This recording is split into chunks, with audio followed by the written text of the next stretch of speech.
As we get closer to the dropping of the writ and the kickoff of the federal election campaign, we are already being inundated with campaign-style ads and, of course, the incumbent Liberal government of Justin Trudeau outdoing themselves with spending announcements.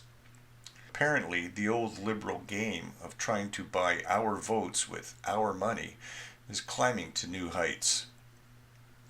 The difficulty for the voter in an election campaign is trying to separate the wheat from the chaff as leaders make announcements and promises and attack their opponents. Part of the problem is the use of photo ops, which are mostly staged. Sometimes they're even fatal to a campaign. Remember the 1988 presidential campaign of Michael Dukakis with the photo of him wearing a helmet on an M1 Abrams tank. It was set up to show him as someone who could be an effective commander-in-chief. Instead, he was portrayed as weak, and the photo was turned into an effective attack ad. Dukakis lost that election big. I suspect the ad showing the Prime Minister on a bus as the everyman will have much the same effect.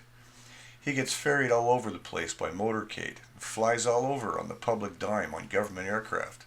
He also inherited a classic 1960 Mercedes 300 SL convertible with gull-wing doors that his father famously drove onto Parliament Hill. While he did show up for his very first cabinet meeting on a public bus, that too was a staged event designed ostensibly to show his government's modesty. Well, that was then.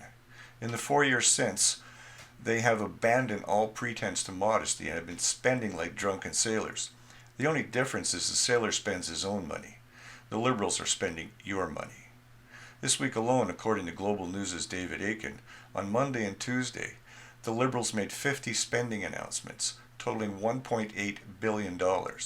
There were another 22 spending announcements on Wednesday. Really, it's hard to keep up with the amount of money they are throwing around. Then there are attack ads that have become so prevalent in election campaigns. Attack ads date back to 1964 and the infamous Daisy ad that became effective for the incumbent Democrat LBJ against Barry Goldwater. Since then, all parties in elections use them.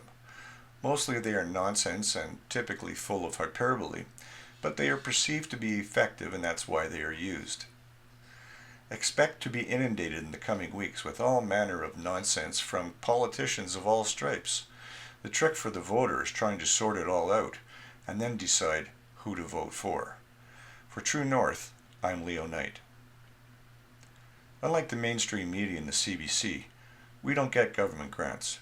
We are funded entirely by you. If you like what you see here, please go to tnc.news and click on the donate button. Thank you for supporting independent journalism.